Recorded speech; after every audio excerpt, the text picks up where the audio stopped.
Oh boy, so we're getting Ableton 10. I'm excited for this next release of Ableton, and let me tell you why. I'm going to talk about a few of the features that are coming out in Ableton 10 that are going to be the reason why I personally upgrade. I'd like to know what you guys think down below, of course. I'm not going to talk about everything. These are some of the things that stood out to me as being main reasons to upgrade. I will leave a link, however, to a gentleman, Slynk is his name. He did a fantastic video going through all the new features, all the new plugins and instruments and things like that that have been added in Ableton 10. Check it out. After you watch this video, watch my video first and then watch it. Alright, so first thing on the list is groups within groups. Holy cow, I've been asking for this since I started using Ableton.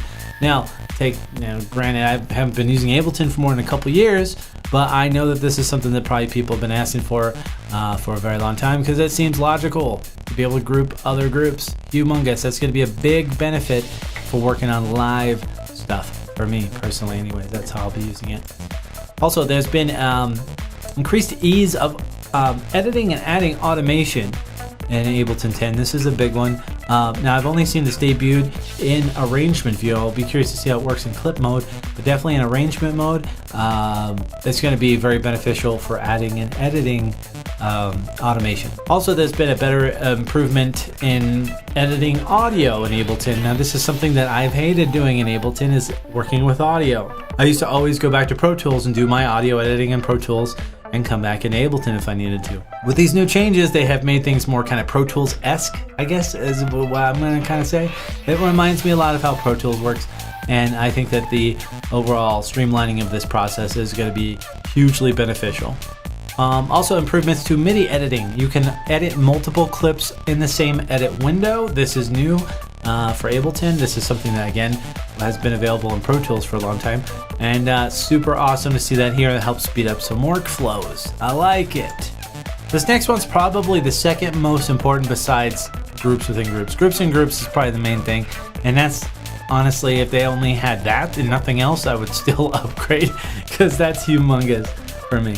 But yeah, so this next one is called Chase MIDI Notes. Now, if you enable this in Ableton, what will happen is if you start playing a MIDI clip and it has notes in the middle of that clip that are long, for example, you used to have to start from the beginning wherever that segment began. Otherwise, it would not register the MIDI note press, right? Well, if you turn Chase MIDI Notes on, it will play that back, even with not being at the beginning of that, whenever those notes are triggered.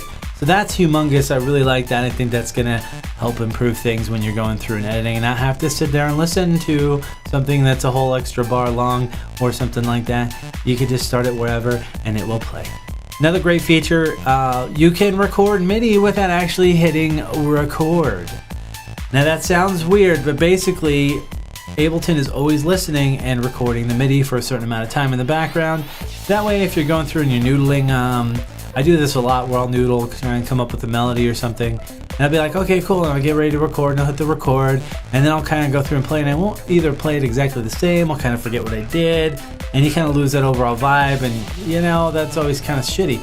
So with this, though, all you have to do is hit the capture button after you've done your noodling. If you liked it, hit the capture button, boom, spits it out.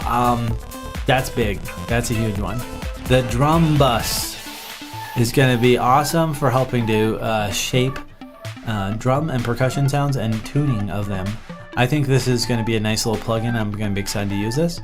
And then also the second one that I'm excited about is the Echo Delay plugin. I always use the ping pong delay in Ableton, but you know, you get a little tired of that, and I'd like to have a little more flexibility. This Echo Delay plugin looks awesome, and it sounds great too.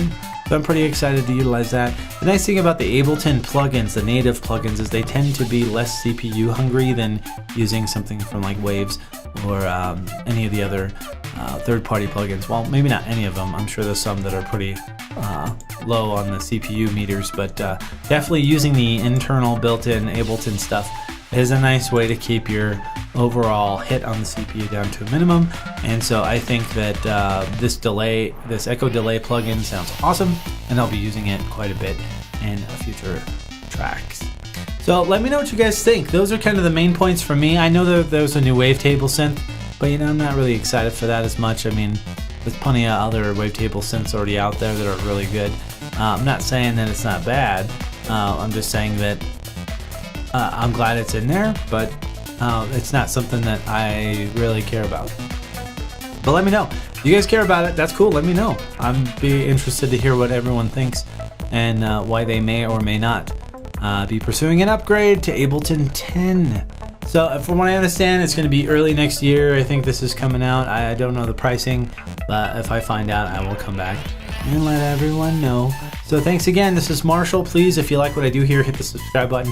Don't forget to like or dislike, whatever you want to do there. That's cool. Leave a comment below. And I should be back to doing live streams this weekend. We'll see. I've had some issues with an ear problem. I'll talk to you guys about that on the live stream. Anyways, yeah, we'll be back. Have a good time.